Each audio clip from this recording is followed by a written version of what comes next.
안녕하세요. 부동산의 혁신투자 부욕투 디잡스입니다. 지난 강의에 이어서 주택 공급에 관한 규칙 2회차 강의 진행해 보겠습니다. 여러분, 지금 이 강의를 공짜로 보고 계시는데 이거 돈 주고도 어디 배울 수 있는 데가 어딜 가도 없습니다. 청약에 대한 확실히 개념을 잡고 가시잖아요. 제가 자신있게 말씀드리는데 이 교육 영상 여러분들한테는 몇 억짜리 강의 영상이 될 수도 있습니다. 특히나 20대, 30대 젊은 분들 꼭 보세요. 제가 20대 초중반 때 이런 청약 공부를 진지하게 했었다면 내 집 마련을 조금 더 빨리 했을 수도 있을 것 같습니다. 제가 전문가인데도 저도 중간에 이상한 아파트에 평생 한 번밖에 쓸 수 없는 생애 최초 특별 공급에 청약을 했다가 그냥 그 기회를 날려먹었던 그런 아픈 기억이 있습니다. 저와 같은 실수를 여러분들은 절대 하지 마시고요.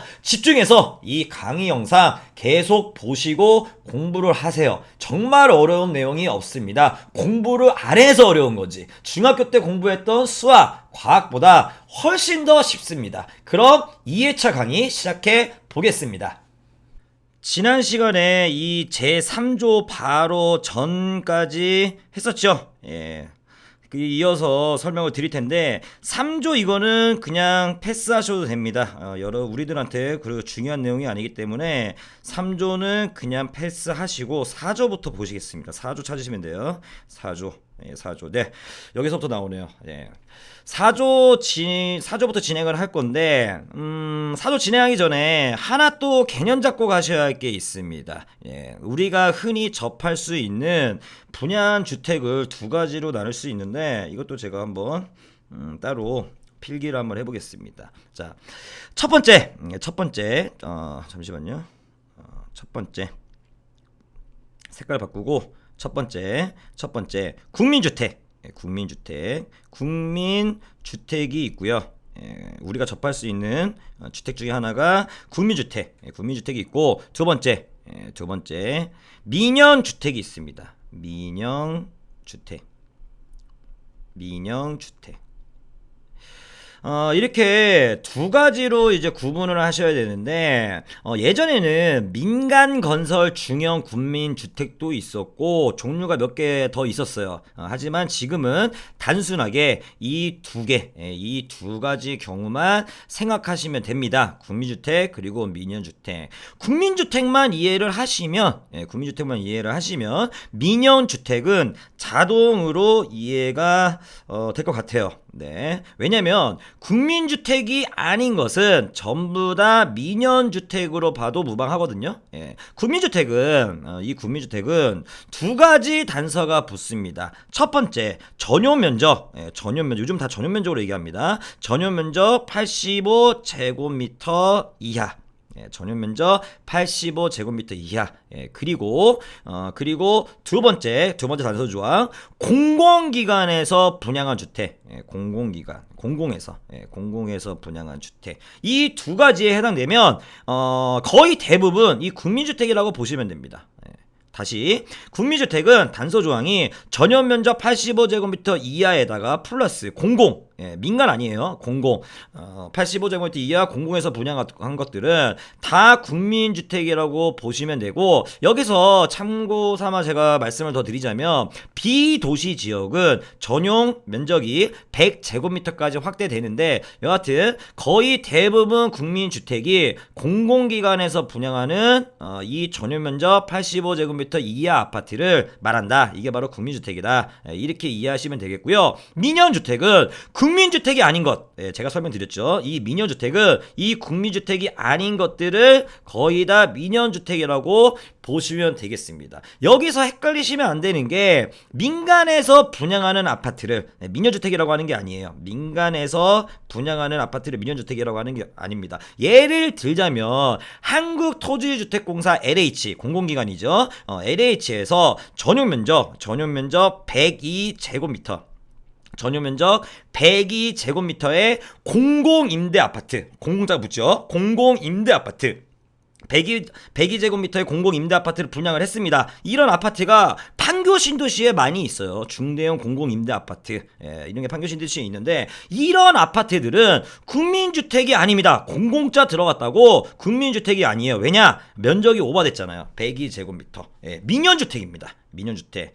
공공임대 아파트라고 해서 국민주택이라고 볼 수 있는 게 아니라는 부분, 이 부분 개념 확실히 잡고 가셔야 되고요. 법령 보시겠습니다. 제4조 주택의 뭐야? 글씨가 왜 안 써지지? 잠시만요. 여기 있구나. 제4조 주택의 공급 대상. 한마디로 주택을 누구한테 공급을 해야 하는지에 대한 내용입니다. 먼저 국민주택을 보실게요. 먼저 국민주택. 국민주택은 입주자 모집 공고일 현재 해당 주택 건설 지역에 거주하는 성년자인 무주택 세대 구성원 밑줄. 무주택 세대 구성원에게 그리고 1세대 밑줄 1세대 1주택의 기준으로 공급을 한다. 이렇게 설명이 되어 있죠. 아까 제가 말씀드렸다시피 여기서 체크해야 될 부분이 무주택 세대 구성원 그리고 1세대 이 부분 좀 유념 있게 보시면 되겠습니다. 밑에 민연주택 보시면 차이점을 알 수가 있는데 민연주택은 자 보세요. 여기 1인 1주택 1세대가 아니라 1입니다. 1인이에요. 1인 1주택이 기준이 됩니다. 물론 뭐 공공에서 하는 토지 임대주택 뭐 이런 것들은 1세대 1주택으로 한다. 민연주택도 뭐 이런 내용이 있는데 여기까지는 뭐 이해 안 하셔도 되고요. 여하튼 민연주택은 1인 1인 그리고 국민주택은 1세대 그리고 국민주택에는 무주택 세대 구성원이라는 단서 조항이 있습니다. 다시 한번 말씀드리자면 민연주택은 일단 주택이 있어도 상관이 없다는 얘기고요. 1인 1주택이 기준이 됩니다. 유주택자도 청약이 가능하다는 얘기인데 다만 이게 병쟁이 붙으면 우선 공급 순위에서도 유주택자는 이런 우선 공급 순위에서 밀릴 수도 있다는 겁니다. 청약 가점에서 밀려서 당첨이 안 될 수도 있다. 그런 의미예요. 그런데 무주택자만 민연주택에 청약을 해야 된다. 그런 단서 조항이 없기 때문에 민연주택은 일단 유주택자들도 청약이 가능하다. 하지만 국민주택은 무주택 세대 구성원만 청약을 할 수가 있다. 이런 단서 조항이 있다는 거, 이런 차이점 아시겠죠? 다음으로 넘어가서 3호 내용은 뭐냐면 해당 주택 건설 지역에 거주하지 않는 성년자도 거주하지 않는 사람도 청약을 할 수 있는 지역이 있다. 이런 얘기입니다. 제가 1회차 강의에서 주택 건설 지역의 정의에 대해 잠깐 설명을 드렸었는데 뭐 예를 들자면 부산에 분양하는 아파트는 그 지역에 거주하는 사람만 청약을 할 수가 있습니다. 이게 바로 해당 주택 건설 지역에 거주하는 성년자, 이런 개념인데 이 아래 지역은 다른 지역에 거주하고 있어도 청약을 할 수 있다는 그런 내용이 써져 있는 겁니다. 제가 좀 지우고 다시 설명드릴게요. 자, 아래 내용을 한번 보시겠습니다. 뭐 가 보시면 행정 중심 복합도시 예정지역 이게 어디예요? 세종시잖아요. 세종시 뭐 이런데 그리고 뭐 도청 이전 신도시 아니면 혁신도시 기업 도시개발구역 주한미군 기지 어쩌고저쩌고 하면서 평택 이건 어디예요? 예를 들자면 어디입니까? 고덕신도시 국제화도시라고 하잖아요. 고덕신도시 평택의 고덕신도시 서울 강동구 고덕동이 아니고 평택 고덕신도시 이런데 이런 그 평택 고덕신도시 하나만 봐도 평택 고덕신도시는 이 법에 의해서 전국적으로 청약이 가능합니다. 예, 그래서 전국 청약이라고도 뭐 이렇게 얘기하는 거예요. 이런 특별한 경우, 이런 특별한 경우를 제외하고는 분양하는 아파트 지역에 거주하는 성년자만 청약이 가능합니다. 그리고 밑에 보시면 밑에 보시면 또 이런 내용이 있죠. 어디 있냐? 밑에 보시면 잠깐만요. 예, 밑에 보시면 이런 내용이 있습니다. 자, 어떤 내용이냐면 해당하는 다음 각호에 잠시만요. 다음 각호에 여기에요. 다음 각호에 해당하는 지역에 거주하는 성년자가 해당 지역 안에 있는 다른 주택 건설 지역에 주택을 공급받으려는 경우에는 공급 대상으로 본다. 뭐 이렇게 나와 있는데 이게 뭔 말이냐면 그 다음 이 각호에 여기에 해당하는 지역에 거주하는 성년자가 여기에 이 안에 분양하는 아파트가 있잖아요. 그러면 공급 대상으로 본다는 내용이에요. 제가 지금 잠깐 좀 어리버리했는데 다시 한번 설명을 드릴게요. 어떻게 설명드려야 되냐? 자, 이렇게 설명드리겠다. 자, 저기 1번 볼게요. 1번 먼저 1번 사항 서울특별시, 인천광역시, 경기도 이거는 묶어서 수도권이라고 본다는 거예요. 수도권 묶어서 서울에 분양하는 아파트는 주택 건설 지역을 수도권 전체로 봐서 경기도에 거주하거나 인천에 거주하는 성년자도 청약이 가능하다. 이런 내용입니다. 하나의 주택 건설 지역으로 본다는 그런 얘기예요. 다만 우선 공급이라고 또 있습니다. 서울 재건축 아파트는 서울 지역에 2년 이상 거주자에게 100% 우선 공급을 하거든요. 그럼 사실상 서울 외 지역 사람들은 당첨의 기회가 없다는 겁니다. 여기서 또 헷갈리실까봐 제가 다시 정리를 해드리겠습니다. 이번에도 한번 써보겠습니다. 써볼게요. 자, 수도권은 서울, 서울 이렇게 있고, 그리고 경기도 이렇게 있고, 경기도 있고, 그 다음에 또 어디 있어요? 인천광역시 이렇게 여기 서울, 그 다음에 여기는 경기도, 그리고 여기는 인천. 화면이 보이시죠 지금? 네, 이거를 묶어서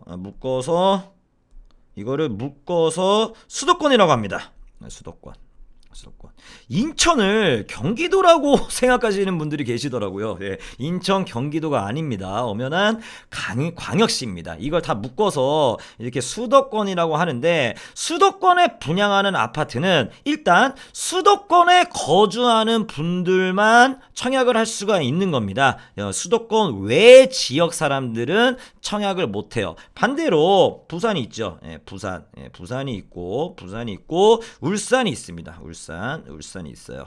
그리고 이렇게 경상남도 이거를 하나로 묶는데 이 지역에 분양하는 아파트는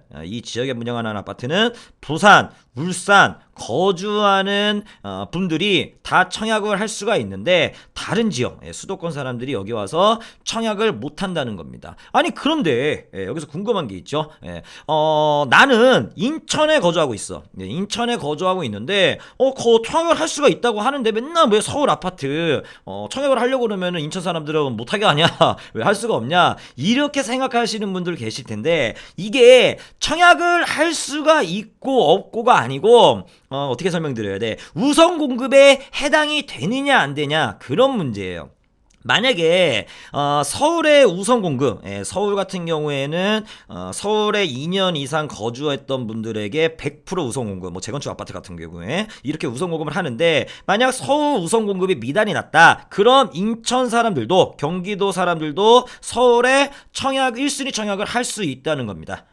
하지만 서울 우선 공급이 미달이 나와도 이 부산 부산 사람들은 서울 아파트뿐만 아니라 수도권 아파트 1순위 청약을 할 수가 없어요. 이런 개념 차이 이해되시겠습니까? 반대로 똑같아요. 부산에 분양하는 것들은 수도권 사람들이 절대 청약을 할 수가 없어요. 1순위로 전체가 다 미달이 나면 모를까? 전체가 다 미달이 나면 미분양이 나면 모를까? 어쨌든 이런 개념 차이 꼭 이해하시고 가셔야 되고요. 청약자가 어느 지역에 거주하는지에 따라서 청약의 제한이 있으니까 본인이 청약할 수 있는 그런 지역의 아파트 분양에 관심을 계속 가지되 이런 지역 어딨냐 이런 지역 이런데 뭐 세종시라든지 그리고 뭐 또 평택 고덕국제신도시 뭐 이런데 같은 경우에는 근데 거주지 상관없이 누구나 청약 조건만 갖추면 청약이 가능하니까 이런 지역은 눈여겨 보셔야겠죠. 계속. 참고로 실제로 제 직원 한 명이 경기도 성남에 살고 있으면서 세종시에 신혼부부 특별공급으로 당첨이 됐습니다. 저한테 교육을 받아서 뭐 이런 거 잘 아니까 세종시까지 관심 있게 봤던 거죠. 어쨌든 뭐 대단한 친구였어요. 그리고 좀 지워볼까요? 아니다. 그냥 설명드릴게요. 네. 그리고 여기 보시면 여기 2항 국민주택 또는 제3조 제2항 제1호에 따른 주택의 공급 대상은 당 각 호의 어느 하나에 해당하는 날로부터 입주할 때까지 무주택 세대 구성원이어야 한다. 뭐 이런 내용이 있습니다. 제3조 제2항 제1호가 어떤 내용이냐? 군인이랑 뭐 공무원 특별 공급으로 당첨된 자를 얘기합니다. 한마디로 국민주택 공급 대상자, 국민주택 있죠? 국민주택 공급 대상자는 아까 설명드렸잖아요. 무주택 세대 구성원이어야 하고 입주할 때까지 특별한 경우를 제외하고는 이 자격을 무주택 세대 구성원 이 자격을 유지해야 한다. 이런 얘기입니다. 특별한 경우가 뭐가 있냐? 뭐 여기 써져 있잖아요. 뭐 여기 써져 있는데 제가 그냥 설명을 드릴게요. 당첨되고 나서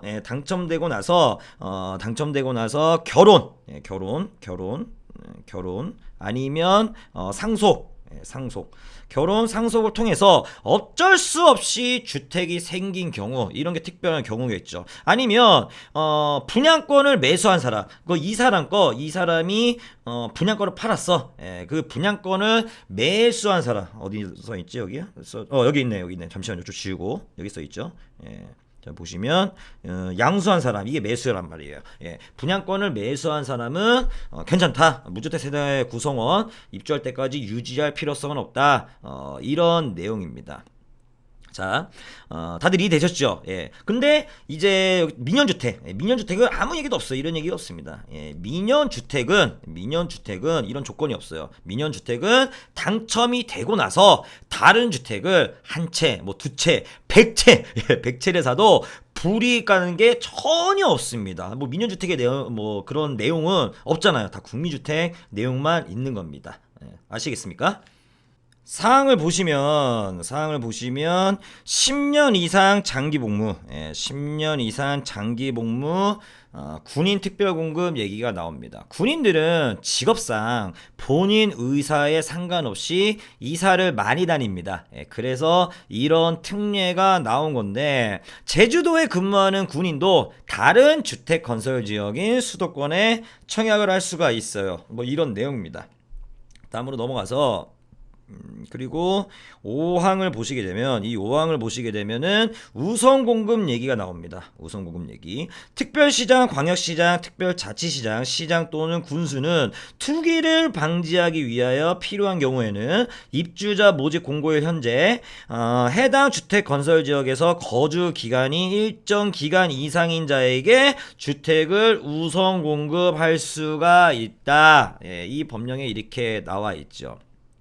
수도권에서 투기과열지구인 경우에는 추가로 나오죠. 수도권에서 투기과열, 그러니까 수도권 기준입니다. 수도권의 투기과열지구에서는 2년 이상 이렇게 할 수가 있다. 우선 공급할 수가 있다. 이게 2020년 4월 17일 날 법이 개정이 되었습니다. 기존 1년 이상이었어요. 기존은 1년 이상이었는데 지금 이게 2년 이상으로 2년 이상 거주 요건으로 강화가 되었습니다. 방금 전에 제가 설명드렸다시피 수도권 예를 들자면 서울, 경기도, 그리고 인천을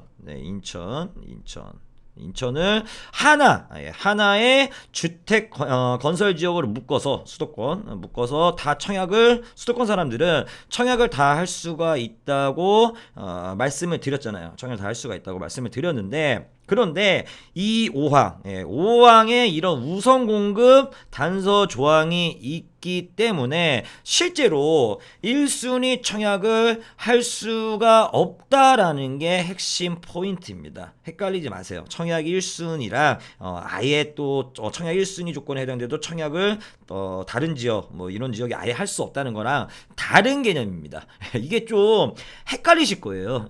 근데 이게 또 밑에 다시 나오고요. 밑에 어떤 내용이 나오냐면 대규모 공공택지개발지구에서는 우선 공급 비율이 또 다르게 나눠집니다. 이런 내용도 있고 예. 갑자기 여러분 헷갈리죠? 예. 이 주택 공급에 관한 규칙이 어렵지는 않은데 진짜 좀 헷갈리게 만들어 놨습니다. 이게 이걸 좀 더 단순화 시켜야 하는데 이게 어려운 게 절대 아니에요. 어려운 게 아닌데 헷갈리게 만들어 놨습니다. 누가 만들었는지 몰라도 헷갈리게 만들어 놨어요. 이렇게 헷갈리게 만들어 놓으면 뭐 대단한가? 자기 뭐 똑똑한 척 하는 것 같아.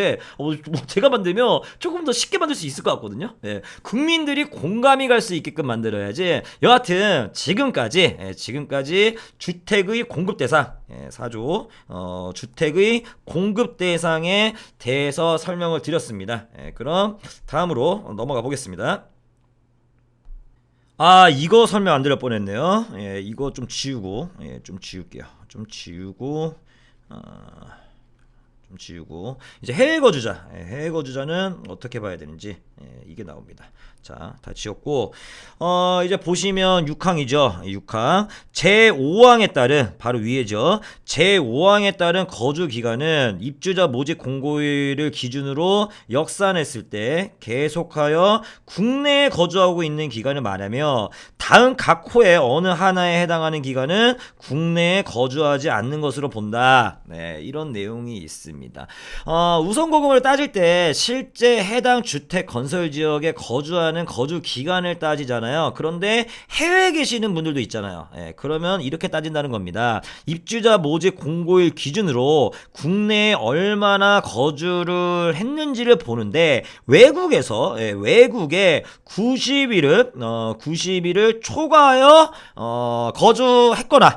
거주하고 있거나 그리고 90일이 안 되어도 국외에 거주한 전체 기간이 한 2분의 1 정도 연간 183일을 초과해서 해외에 있었다면 국내 거주자로 보지 않는다는 겁니다. 이것도 이게 올해? 작년인데? 이게 어쨌든 올해 4월 17일 작년에 신설되고 2019년 11월에 신설되고 또 2월 20일 4월 17일 날 일부 개정이 되었습니다. 근데 불만이 있죠. 어떤 불만이 있냐면 반평생 서울에 거주하고 있었는데 직업 때문에 어쩔 수 없이 잠깐 해외에 나가 계신 분들도 계시잖아요. 먹고 살려고. 이 사람들은 본인이 나가고 싶은 게 아니고 이제 회사에서 나가라고 한 거야. 이런 사람들은 어떻게 구제해 줄 거냐고요. 그래서 이번에 새롭게 지금 신설된 것 같아요. 9월 29일 새롭게 신설된 게 어떤 거냐면 제6항에도 불구하고 이렇게 생업에 직접 종사하기 위하여 국외에 체류하고 있는 경우에는 국내에 거주하고 있는 것으로 본다. 그런데 조건이 붙었습니다. 주택 공급 신청자만 해당된다는 내용이에요. 쉽게 말씀드려서 세대원이 외국에 있다. 그럼 인정 안 해준다는 겁니다. 부양가족수 계산을 못한다는 그런 의미입니다. 자, 여기까지 설명드렸고 제2장 입주자 저축 청약통장이죠. 청약통장에 대해 나옵니다. 이 청약통장은 다들 가지고 있을 겁니다. 부동산에 붙자도 모르는 사람들도 이 통장은 무조건 갖고 있더라고요. 예, 그런데 어떻게 사용할지를 몰라서 그냥 들고만 있는 겁니다. 예, 아니면 무지해서 청약 통장을 그냥 깼어. 예, 청약 통장을 깨고 그 예치금을 급한 데다가 뭐 쓰기도 하고 예, 그러다가 이제 나중에 땅 치고 후회하고요. 예, 어쨌든 이 청약 통장에 대해 좀 잘 알고 이 청약 통장을 잘 활용하기 위해서 제가 이 강의를 지금 하고 있잖아요. 그래서 이거 좀 잘 보시고 이 청약 통장을 잘 활용을 하셔야 되겠습니다. 지금 이 법에서 이 주택 공급에 관한 규칙에서 주택 청약 종합저축에 대한 설명이 나옵니다. 어디 있어? 예, 제가 쓸게요, 그냥. 예, 주택 청약, 주택 청약 종합저축. 주택청약 종합저축. 예. 이 주택청약 종합저축을 맞는 통장, 예, 맞는 통장이라고 하는데 종합통장이라고도 합니다. 예, 종합통장이라고 하는데 이게 언제 생겼냐? 2009년 5월, 예, 5월에 생겼었던 것 같아요. 2009년 5월 이명박 정권 때 처음으로 나왔어요. 이 전까지만 해도 통장이 3개가 있었거든요. 뭐가 있었냐? 청약저축. 예, 청약저축. 이 청약저축이랑 이 종합저축이랑 다른 겁니다. 이거랑 다른 거예요. 예, 청약저축이 있었고 이게 생기기 전에 맞는 통장이 생기기 전에 2009년 5월 전에는 청약저축 통장이 있었고 그리고 청약부금, 예, 청약부금 통장. 청약 글씨 잘 보이시죠? 예, 청약부금 통장. 예, 마지막으로 청약예금 통장. 예, 청약예금 통장. 이 3개 통장이 있었고 각 통장마다 쓰임새가 달랐습니다. 예, 이게 청약통장 개설해 줄 때 상담하는 은행 직원들도 사실 이 쓰임새를 잘 몰라요. 정확히 알고 있는 사람이 없습니다. 그러다 보니까 문제가 많았어요. 은행 직원 말만 듣고 오래된 청약통장 깨고 청약부금 통장으로 바꾸고 그리고 왜 바꾸라고 막 했냐 은행 상담원이 막 싸우고 막 이렇게 뭐 너무 헷갈리고 싸우고 막 이러다 보니까 맞는 통장이 출시가 된 겁니다. 2009년 5월에 주택청약 종합저축통장. 지금은 이 한 개, 이 통장만 개설할 수가 있는데 그래도 아직까지 이 오래된 통장, 청약저축 부금 예금 이 오래된 통장을 가지고 있는 분들도 계시기 때문에 제가 이거 하나하나 다 설명을 드릴 거예요. 제가 이것도 쓰겠습니다. 예, 좀 쓸게요. 네, 아이고 뭐야 이거 다시요. 좀 뭐야 이거. 예, 좀 쓰겠습니다. 예, 좀 확대를 해서 네. 먼저 이제 그 3가지 통장, 그 오래된 통장도 다 알아야 된다 그랬는데 청약저축, 예, 청약저축 통장이 있고요. 예, 그리고 청약부금, 예, 청약부금, 그리고 마지막으로 청약예금. 2009년 5월 이전에는 이렇게 3개의 통장이 있었고 아직도 이 통장들을 가지고 있는 사람들이 있을 겁니다. 예, 이게 좀 표를 만들어 봐서 자 먼저 청약저축 통장은 월 2만원에서 예, 월 2만원에서 2만원에서 최대 10만원까지 10만원까지 납부를 할 수가 있고요. 그리고 국민주택만 청약이 가능합니다. 국민주택만 청약을 할 수가 있습니다. 제가 이 국민주택 설명을 드렸잖아요. 국민주택이 뭐냐? 공공에서 이거 좀 색깔을 바꿔볼까? 네. 이 국민주택은 공공에서 분양하는 전용면적 85제곱미터 이하라고 제가 설명을 드렸습니다. 이 청약저축통장은 여기 이 조건이에요. 이렇게 공공아파트 전용면적 85제곱미터 이하 공공아파트 국민주택이라고 하죠. 이것만 청약이 가능하다. 이렇게 이제 이해를 하시면 되겠고요. 다음으로 청약부금통장. 청약부금통장이랑 예금통장은 지금 공통된 사항이 있어요. 청약저축통장처럼 이렇게 매달 이렇게 넣는 게 아니고 이거는 일시납 예치.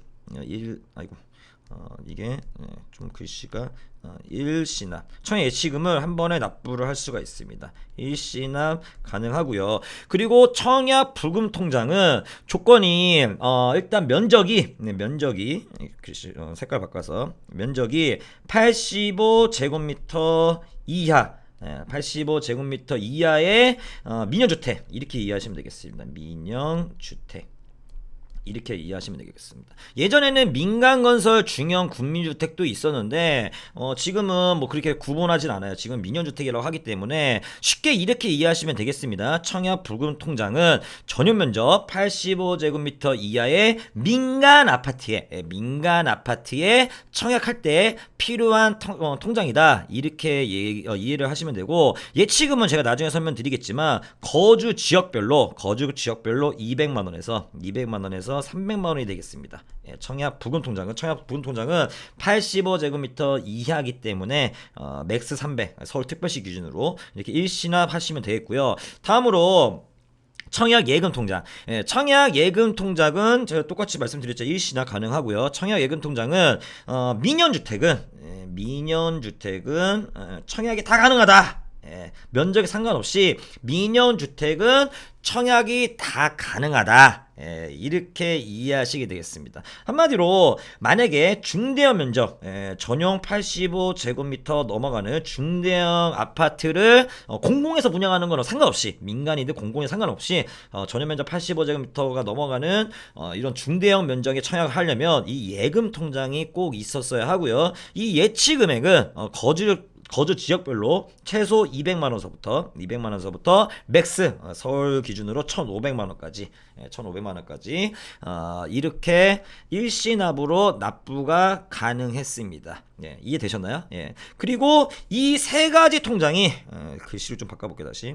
그리고 이 세 가지 통장, 색깔을 바꿔보겠습니다. 글씨가 아니고 색깔을 바꿔보겠습니다. 이 세 가지 통장을 다 합쳐놓은 게 바로 뭐다? 주택청약 종합통장이다. 이렇게 이해하시면 되겠습니다. 뒷부분에 설명드리겠지만 국민주택 아파트 당첨자 선정 방식과 이 민연주택 당첨자 선정 방식이 다릅니다. 종합통장은, 새로 나온 종합통장은 국민주택, 민연주택 다 청약이 가능하니까 뒤에서 다시 설명드릴 거예요. 지금은 이렇게 4개의 통장이 있다. 오래된 청약저축부금 예금 플러스 이걸 다 합쳐놓은 종합통장까지 이렇게 4개의 통장이 있다. 이 정도만 이해하시면 되고, 참고로 이거를 좀 다시 한번 해보겠습니다. 참고로 다시 놓으려고. 또 커서기하고 다시요. 이게 아직 제가 좀 죄송합니다. 익숙하지가 않아서 참고로 설명을 좀 추가로 드릴게요. 참고로 청약저축통장 저축통장 좀 오래된 거 지금 없죠. 지금 개설을 못합니다. 이 청약저축통장만이 예금통장으로 바꿀 수가 있다. 청약저축통장이 예금으로 바꿀 수가 있다. 이게 상당히 중요합니다. 이게 제가 나중에 다시 또 말씀을 드리겠는데, 다른 통장들은 절대 못 바꿔요. 절대 못 바꾸면 다른 통장을 바꿀 수가 없는데 이 저축통장만이 예금으로 변경이 됩니다. 다른 통장들을 못 바꾸니까 가끔 가다가 오래된 통장들을 은행 직원 말만 듣고 이거 고객님 이거 이제 사용 못합니다. 너무 오래됐어요. 새로 나온 게 있습니다. 그래서 종합통장으로 바꾸는 그런 경우도 있거든요. 이런 실수를 절대 하시면 안 됩니다. 진짜 가끔 이런 경우도 있어요. 오래된 저축통장 이거 예금 통장으로 변경이 가능한데 나 주택이 있다고 이 저축통장을 해약을 하고 종합통장을 새로 만들어. 무지해서 그렇죠. 종합통장을 새로 만들어.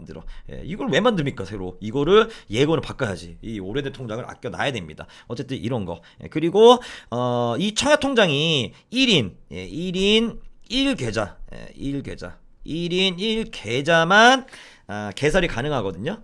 종합통장 개설하러 갔다가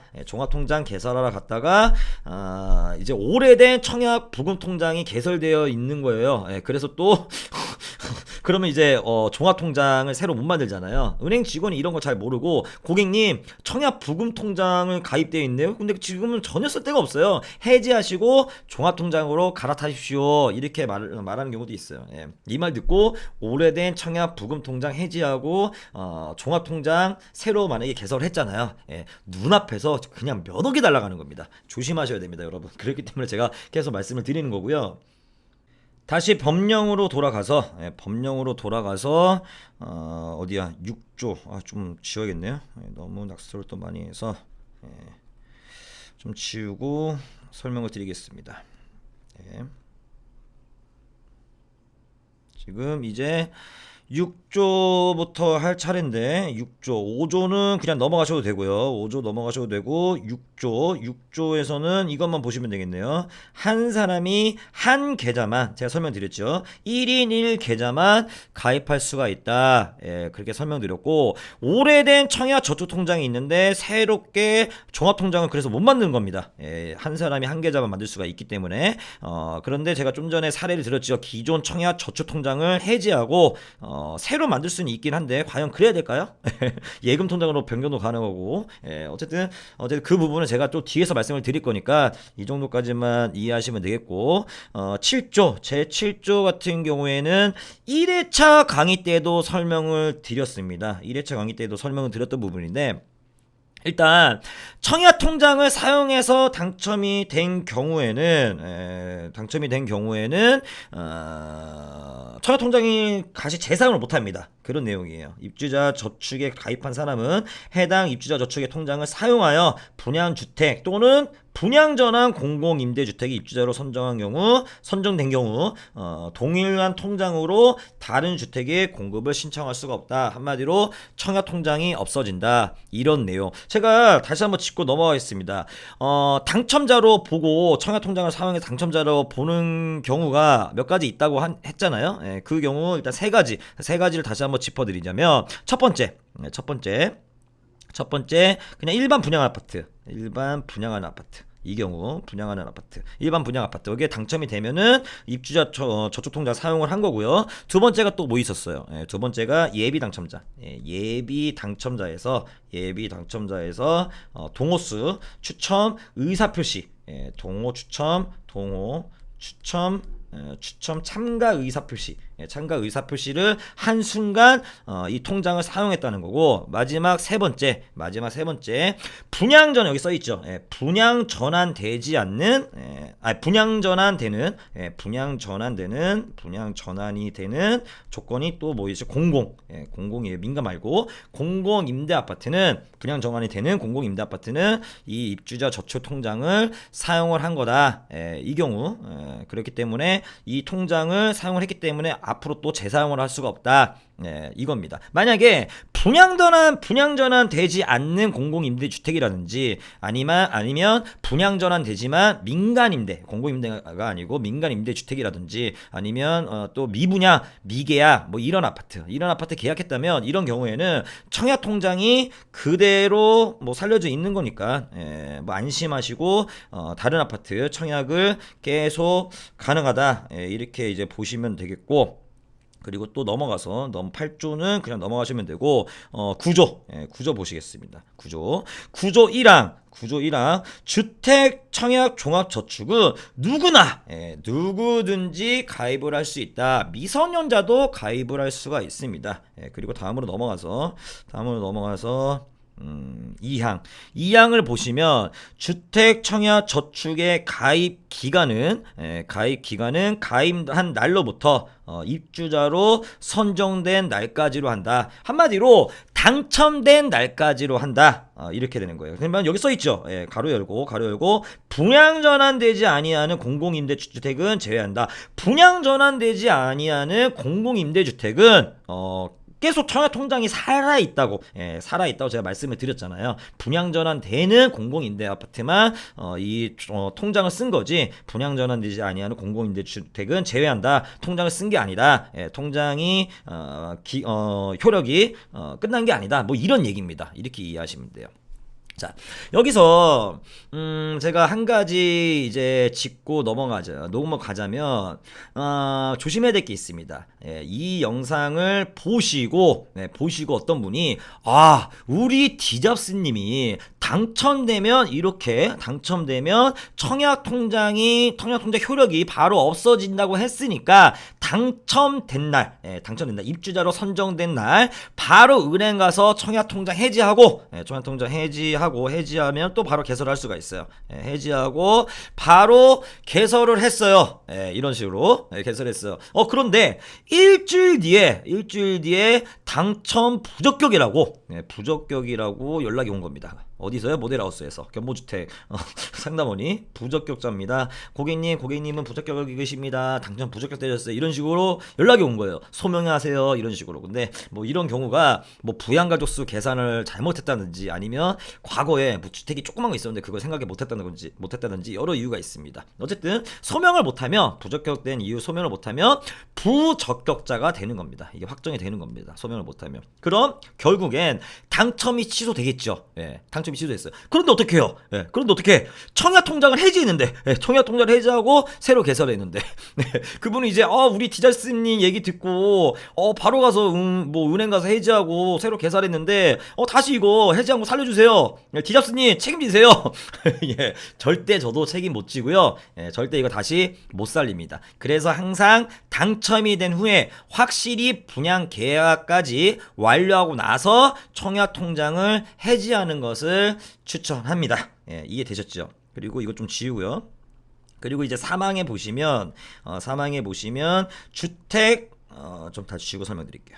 사망에 보시면 주택 청약 종합저축의 가입자는 매월 약정된 날에 약정된 금액을 납입하되 월 납입 금액은 최소 2만원부터 최대 50만원까지 이렇게 나와 있죠. 근데 사실 이건 큰 의미가 없을 수도 있습니다. 현재 청약 제도를 보게 되면 민영주택은 제가 아까 설명드렸지만 민영주택은 청약 예치금이 일시납으로 가능합니다. 일시납으로 가능합니다. 서울 지역 기준에 한 번에 1,500만원 1,500만원을 넣으면은 큰 면적부터 시작해가 작은 면적 다 넣을 수 있어요. 1,500만원. 예전에는 이 구간별로 달라가 좀 헷갈렸는데 어쨌든 지금은 이렇게 서울 기준으로 해서 1,500만원을 일시납하면 모든 면적에 다 청약 가능하다. 이렇게 이제 보시면 되고 민영주택이 그렇습니다. 그리고 국민주택 같은 경우에는 월 인정금액이 최대 10만원이에요. 50만원씩 넣었어도 국민주택 청약을 할 때는 월 최대 인정금액이 10만원만 이렇게 인정이 된다. 그런 의미인데 이 부분은 뒤에서 제가 다시 설명을 드릴 겁니다. 추가로 제가 조언을 해드리자면 여유 되시면 그냥 월 50만원씩 하세요. 그냥 월 50만원씩. 왜 그러냐면 지금은 현재 국민주택이 월 인정금액이 최대 10만원인데 이게 또 법이 바뀔 수도 있잖아요. 50만원으로. 그러면 50만원씩 계속 꾸준히 넣었던 사람이 이게 유리할 수가 있죠. 그리고 뒤에 나오는 10조 10조 이거는 중요한 내용이 아니니까 패스를 하시고 그리고 11조 11조 이제 보시게 되면 11조에 보시게 되면 국민주택 또는 민영주택에 청약하려는 자는 입주자 모집 공고일 현재 주택 청약 종합저축에 가입이 되어 있어야 한다. 한마디로 아파트에 청약을 하려면 주택 청약 종합저축에 필수로 가입이 되어 있어야 합니다. 그리고 또 이전에 저축, 예금, 부금 통장 있었잖아요. 이것도 마찬가지고요. 다만 제31조, 제32조, 제35조부터 39조, 그리고 42조, 44조에 따른 우선 공급 또는 특별 공급은 통장이 필요 없어도 된다. 이런 내용인데 여기 이게 뭔 말이냐면 그거라고 보시면 돼요. 특별 공급 국가유공자라든지 아니면 철거민, 외국인 이런 이런 특별 공급에는 청약 통장이 필요 없다. 이렇게 이제 보시면 되겠고 12조, 12조는 주택 청약 종합저축의 가입자 명의는 가입자가 사망하여 상속인 명의로 변경하는 경우를 제외하고는 변경할 수 없다. 네, 이게 이제 좀 뭐랄까 주택 청약 종합저축은요 명의 변경이 좀 힘들어요. 명의 변경이 이게 사망하는 경우, 가입자가 사망하는 경우 제외하고는 명의 변경이 원칙적으로 안 됩니다. 그런데 주택 청약 종합저축통장이 나오기 이전에 있던 저축통장, 아까 벌써 설명드렸잖아요. 저축통장 있고 청약저축통장, 그리고 부금, 그리고 예금통장. 예금통장은 배우자와 직계 좀비 속과 명의 변경이 가능합니다. 이게 정말 중요한 거. 배우자, 다시 한번 정리해 드릴게요. 배우자 그리고 직계 좀비속, 직계 좀비속 간에는 명의 변경이 가능합니다. 이거 모르신 분들도 많이 계시는데, 자, 지금 이 영상을 보고 계시다면, 당장 부모님, 아니면 뭐 할아버지, 할머니, 할머니 통장까지 빨리 알아보세요. 정말 본인도 기억 못하는 청약 통장을 할머니, 할아버지들이나 부모님이 갖고 있는 경우도 많이 있습니다. 예전 통장들은 명의 변경이 가능하기 때문에 그 통장을 가져올 수가 있어요. 가져올 수가 있습니다. 물론 그 예전 청약 통장 명의 변경하는 조건은 따로 있긴 한데 방법이 어렵지가 않아요. 제가 지금 흥분해서 말씀드리는데 여하튼 바로 알아보세요. 바로 알아보시고 그리고 오래된 통장이 있다. 그 통장을 가지고 오세요. 가지고 오고 싶은데 방법을 모른다. 그럼 연락을 저한테 주세요. 제가 그 방법을 알려드리겠습니다. 상당히 중요한 팁을 말씀드렸고요. 청약 종합저축, 이 종합통장은 가입자가 사망하여 상속인에게 명의 변경을 해주는 방법밖에 없다는 점 참고하시고 다음 내용으로 넘어가 보겠습니다. 13조 14조는 해지에 관한 내용이니까 그냥 패스를 하셔도 되고, 그쵸? 하셔도 되고, 15조부터 15조, 중요한 게 아니고요. 15조부터, 이것도 다 중요한 게 아니에요. 15조부터, 20조, 그 다음에 21조, 이것도 패스도 될 것 같은데 패스하고 22조 필요 없고 23조 필요 없고 24조 필요 없고요. 그리고 15조부터 24조까지는 우리들한테 중요한 얘기가 아니니까 그냥 넘어가시고 제4장 주택 공급 방법부터 설명을 드리겠습니다. 또 내용이 좀 길어지니까 그럼 이것으로 그냥 2회차 강의는 좀 마무리하겠습니다. 2회차 강의 마무리하겠고 지금까지 진도가 한 50% 정도 나은 것 같습니다. 조금 더 분발해서 잘 따라오시길 바라고요. 지금까지 부역투TV 디잡스였습니다. 감사합니다.